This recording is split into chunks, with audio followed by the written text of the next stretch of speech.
Education, jobs materials और educational jobs news के लिए हमारे चैनल ऑनलाइन एजुकेशन गुरु को सब्सक्राइब करें और हमारे वीडियो को सबसे पहले पाने के लिए बेल आइकॉन को दबाएं।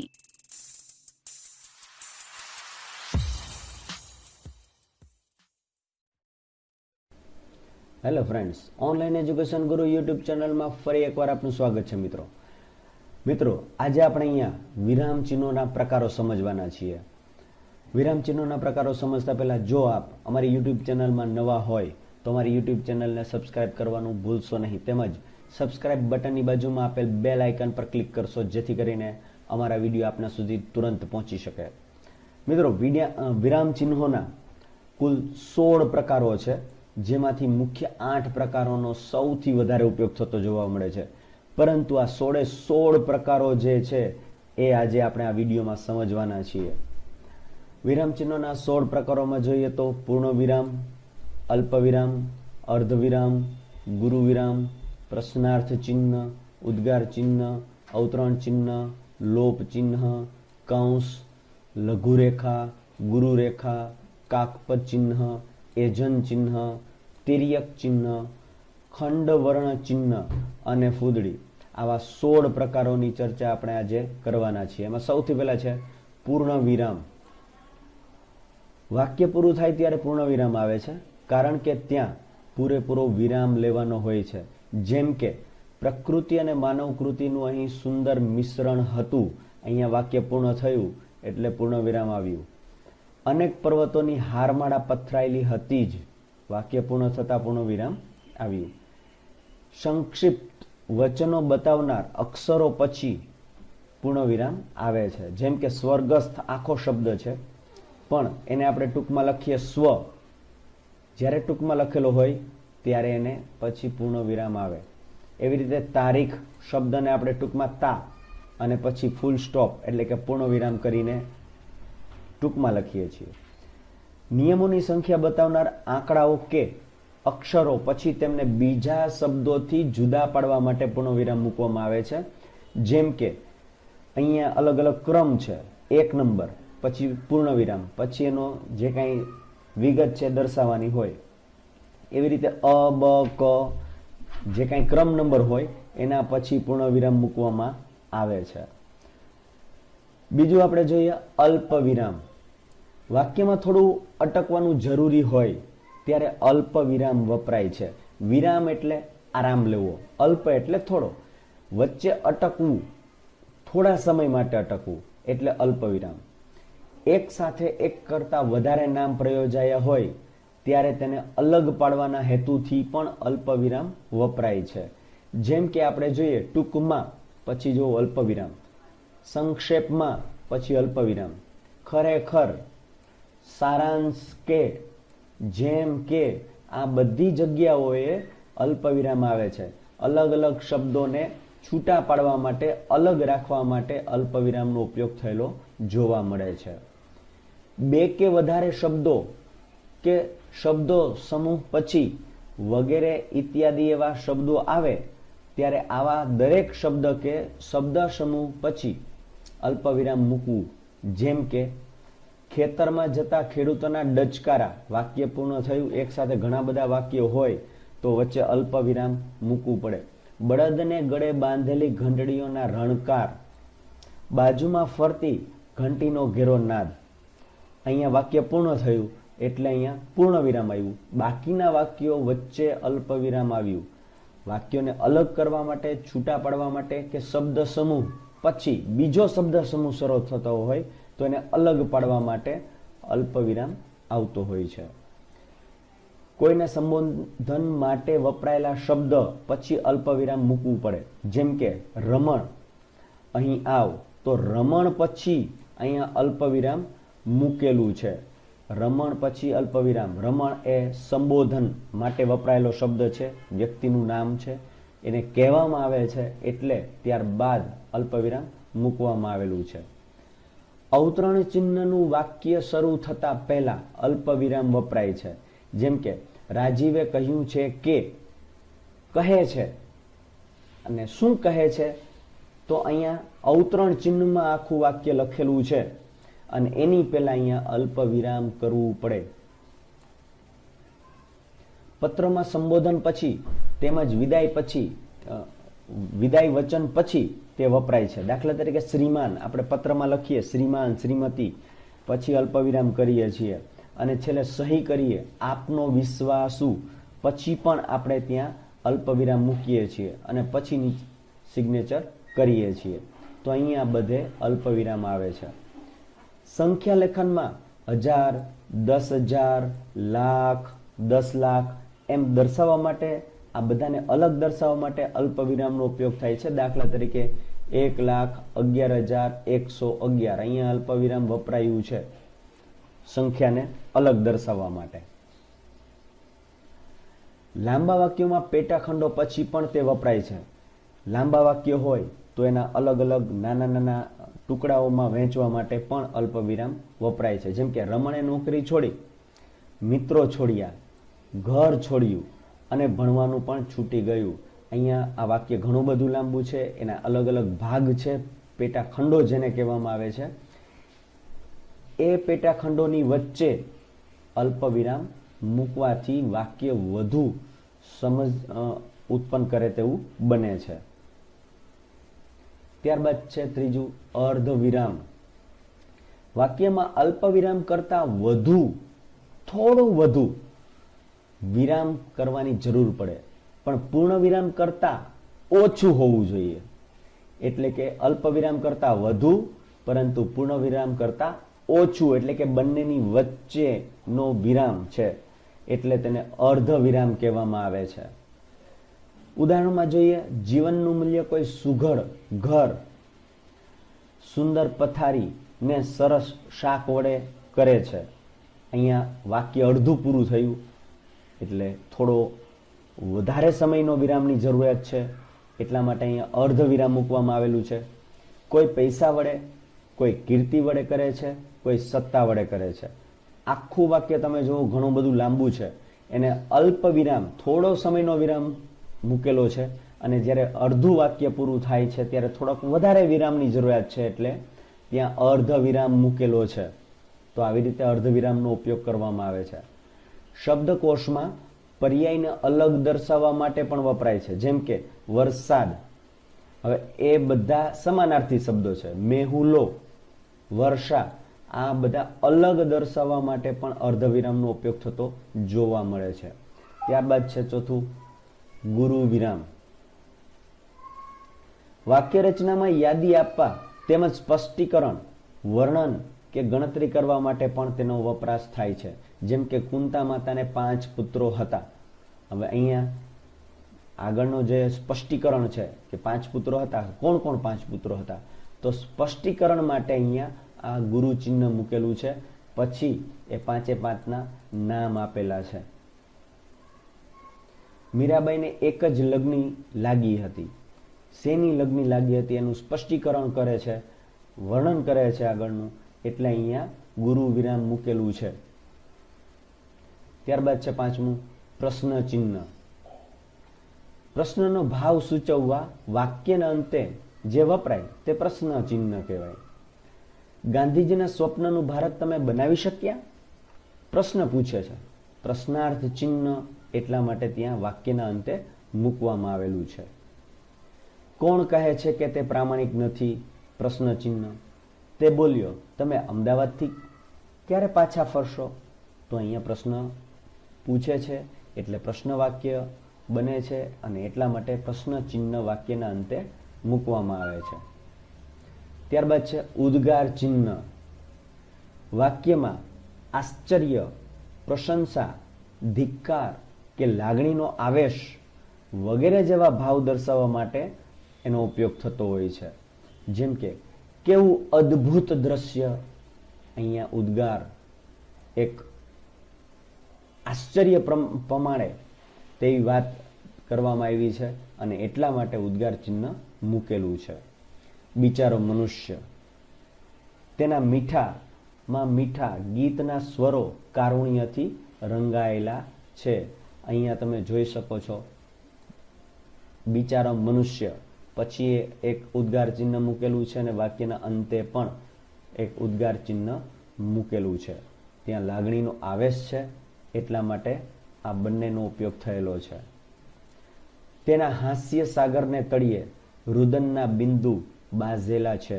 અહીંયા તમે જોઈ શકો છો ત્યાં લાગણીનો ઉપયોગ થયેલો છે અને એટલા માટે ઉદ્ગાર ચિહ્ન મૂકેલું છે. લાગણી કે આશ્ચર્ય બતાવનાર કોઈ પણ શબ્દ હોય ત્યારબાદ ઉદ્ગાર ચિહ્ન મૂકવામાં આવે છે. જેમ કે અરર, પછી જો અહીંયા ઉદ્ગાર ચિહ્ન મૂકેલું છે. પેલો માણસ કેટલો દુઃખી છે, પછી ઉદ્ગાર ચિહ્ન મૂકેલું છે. અહો, અહો, આ બંને જગ્યાએ તમે જોઈ શકો છો ઉદ્ગાર ચિહ્ન મૂકેલું છે. સંબોધન પછી કેટલીક વખત ઉદ્ગાર ચિહ્ન આવે છે. જેમ કે હે પ્રભુ, કોઈ પણ સંબોધન કોઈનું કરતા હોય ત્યારબાદ આ ઉદ્ગાર ચિહ્ન મૂકવામાં આવે છે. ત્યારબાદ છે અવતરણ ચિહ્ન. કોઈના બોલેલા જ શબ્દો અથવા કોઈ લેખકનું લખાણ જેમનું તેમ જ કોપી ટુ કોપી આપણે જ્યારે લખીએ ત્યારે આ ચિહ્ન મૂકવામાં આવે છે. જેમ કે અચાનક પેલો માણસ બોલ્યો, હવે એ માણસ જે કાંઈ બોલ્યો છે એ જ જો આપણે દર્શાવતા હોઈએ ત્યારે અવતરણ ચિહ્ન મૂકવામાં આવે છે. અવતરણ ચિહ્નના બે પ્રકારો છે, ડબલ અને સિંગલ. મને કોઈએ બતાવ્યું નથી, મેં જોયું ને મને ગમ્યું. અહીંયા આપણે અવતરણ ચિહ્ન મૂકેલું છે. બે પ્રકારના ઇન્વર્ટેડ કોમા, સિંગલ અને ડબલ. ઘણી વખત આ ચિહ્ન મૂક્યા સિવાય માત્ર અલ્પવિરામ મૂકીને જ કોઈના બોલેલા શબ્દો લખવામાં આવે છે. જેમ કે અવતરણ ચિહ્નનો ઉપયોગ ન કરવામાં આવે પણ એની જગ્યાએ અલ્પવિરામનો ઉપયોગ કરવામાં આવે. જેમ કે અહીંયા જુઓ, અચાનક પેલો માણસ બોલ્યો, પછી અલ્પવિરામ કરેલું છે. શું બોલ્યો અહીંયા આપેલું જ છે પણ એને અવતરણ ચિહ્નમાં મૂકેલું નથી, અલ્પવિરામનો ઉપયોગ કરવામાં આવેલો છે. ત્યારબાદ છે લોપક ચિહ્ન. શબ્દોમાં કોઈ એક અક્ષરનો લોપ થાય ત્યારે તે વપરાય છે. જેમ કે રિયાએ ત્યાં નહોતું જવું જોઈતું, તો નહોતું, તો હનો લોપ થયેલો છે અને એટલા માટે અહીંયા લોપક ચિહ્ન લગાવવામાં આવેલું છે. એના પછી કોક દિવસ, તો મારે ત્યાં આવ. કોક એટલે કે કોઈક, એમાં ઈનો લોપ થયેલો છે અને એટલા માટે અહીંયા લોપક ચિહ્ન લગાવેલું છે. ઘણીવાર આપણે કોક દી એવો શબ્દ વાપરીએ છીએ તો ત્યાં પણ લોપ ચિહ્ન આપણે લગાડીએ છીએ. ત્યારબાદ આપણે જોઈએ શબ્દમાં હકારનો લોપ થાય ત્યારે તે બતાવવા માટે લોપક ચિહ્ન વપરાય છે. જેમ કે રહેવું, આખો શબ્દ છે એમાંથી રહેવું એવું કરીએ છીએ તો હનો લોપ થયેલો છે, હ અહીંથી દૂર કરેલો છે અને એટલા માટે અહીંયા લોપ ચિહ્ન લગાડેલું છે. એવી રીતે મહારાજ, તો મહારાજ માટે હ લોપ થયેલો છે તો હની જગ્યાએ અહીંયા લોપ ચિહ્ન લગાડેલું છે મહારાજ અને વચ્ચે લોપ ચિહ્ન. મહાદેવ, અને એમાં જુઓ તો હનો લોપ થયેલો છે અને એટલા માટે અહીંયા લોપ ચિહ્ન લગાડેલું છે. આ ચિહ્ન ગ્રામ્ય ભાષામાં કે કવિતામાં જ વપરાતા જોવા મળે છે.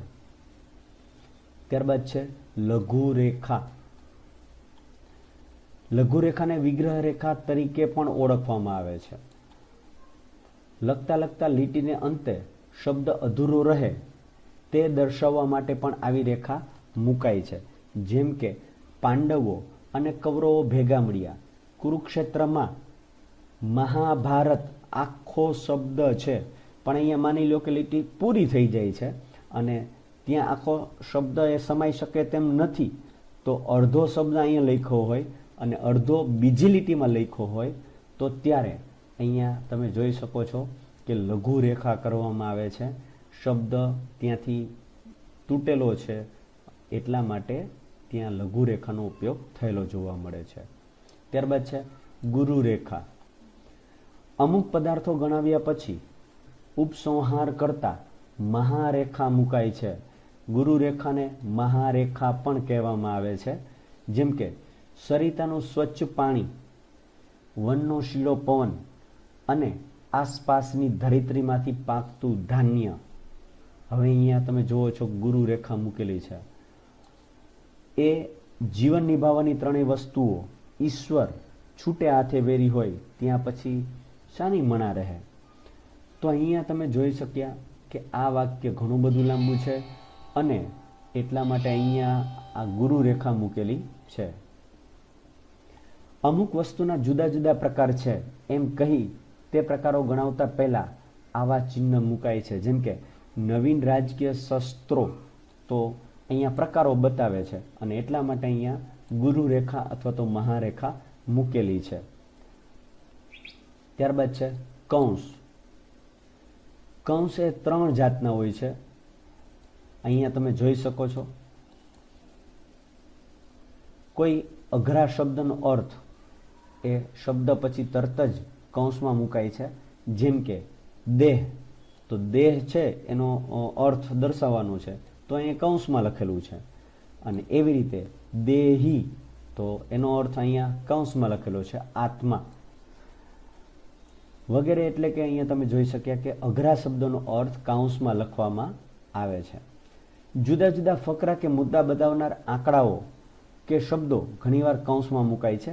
જેમ કે નામના પ્રકારો, અહીંયા જો 1 નંબર કૌંસમાં આપ્યો છે, નંબર જે આપ્યા છે, આંકડા આપ્યા છે. એવી રીતે અહીંયા આવો કૌંસ પણ, બોક્સ કૌંસ જેને કહેવામાં આવે છે, તો એ પણ અહીંયા મૂકેલો છે.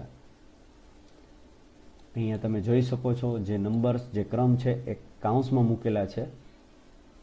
વાક્યમાં સ્પષ્ટતા કરવા એકથી વધુ વિગતોને જૂથમાં દર્શાવવા માટે પણ કૌંસનો ઉપયોગ થાય છે. જેમ કે હું તમારી વાત, હવે હું તમારી વાત જે છે એને આખું સમજાવવા માટે વચ્ચે આ અડધી લીટી કૌંસમાં લખેલી છે. ગમે તેટલી સાચી હોય તો પણ, એટલે કે એને જે કંઈ જૂથની આખી બાબતો છે એની સ્પષ્ટતા, ચોખવટ પૂરેપૂરી કરવા માટે થઈને આવા શબ્દો અથવા વાક્યો કૌંસમાં લખવામાં આવે છે. ત્યારબાદ છે એજન ચિહ્ન. અગાઉ જે વાક્ય લખ્યું હોય તે પ્રમાણે તેવો જ અર્થ દર્શાવવા માટે તે વપરાય છે. જેમ કે અહીંયા જોઈ શકો, રમેશ બગીચામાં ફરવા જાય છે.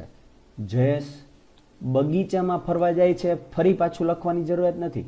એજન ચિહ્ન કરી દો નીચેની લીટીમાં, એટલે એ આખે આખું જે શબ્દની નીચે એજન ચિહ્ન કર્યું છે એ શબ્દ કોપી ટુ કોપી નીચે સમજવો એવો એનો અર્થ થાય છે. ત્યારબાદ છે કાકપદ. વાક્યમાં કશુંક લખવાનું રહી ગયું હોય ત્યારે આ કાકપદની નિશાની કરવામાં આવે છે. તેને ઘોડી પણ કહેવામાં આવે છે. જેમ કે હજી ક્યાંક કરતાલ, માની લો કે અહીંયા વાગ્યા કરે છે એવો શબ્દ વાક્ય પૂર્ણ થાય, પણ વાગ્યા શબ્દ રહી ગયો છે તો હવે ત્યાં લખાય એમ નથી, એટલી સ્પેસ નથી, એટલી જગ્યા નથી, તો ત્યાં આવી આ નિશાની કરવામાં આવે છે અને ઉપર એ શબ્દને લખી નાખવામાં આવે છે. તો આને કાકપદની નિશાની કહેવામાં આવે છે.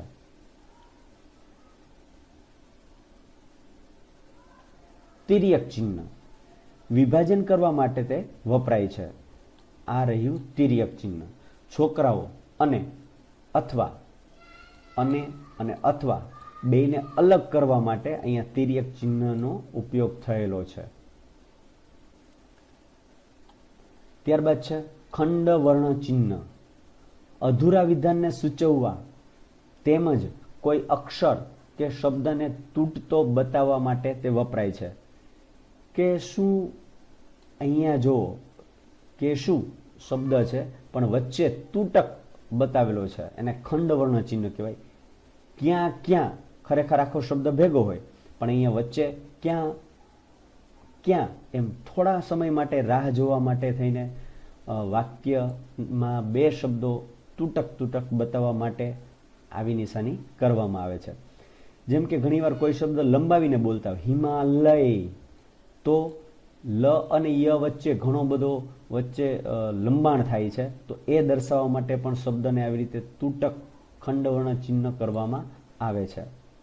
એવી રીતે અલી ચંદ્રી કે શું તારે ભાઈ કે અહીંયા જો લંબાવે છે શબ્દ અને એટલા માટે અહીંયા તૃતક ચિહ્ન લગાડવામાં આવે છે, એટલે ખંડવર્ણ ચિહ્ન કહેવામાં આવે છે. એના પછી 16મું અને છેલ્લું છે ફૂદડી. ફૂદડી લખાણમાં મુદ્રા પાડવા માટે વપરાય છે. કેટલીક વાર ફૂદડીને બદલે આવા અંક લગાડવામાં આવે છે, જેમ કે કૌંસ 3 જાતના છે. હવે આ 3 જાતના કયા કયા અને ક્યાંથી સંદર્ભ લીધો છે એ દર્શાવવા માટે અહીંયા 1 નંબર આપવામાં આવે છે. હવે એ હાઇપરલિંક સાથે જોડાયેલા છે. જેમ કે અહીંયા હું કર્સર રાખીશ તો એ હાઇપરલિંક તમને જોવા મળશે કે વિકિપીડિયામાંથી લીધેલું છે. તો આ જે કંઈ છે વાક્ય, એક સંદર્ભ બતાવવા માટે થઈને ફૂદડી કરવામાં આવે, અથવા તો નિયમ દર્શાવવા માટે ફૂદડી કરવામાં આવે, અથવા તો અંક દર્શાવવા માટે એ લગાડવામાં આવે છે.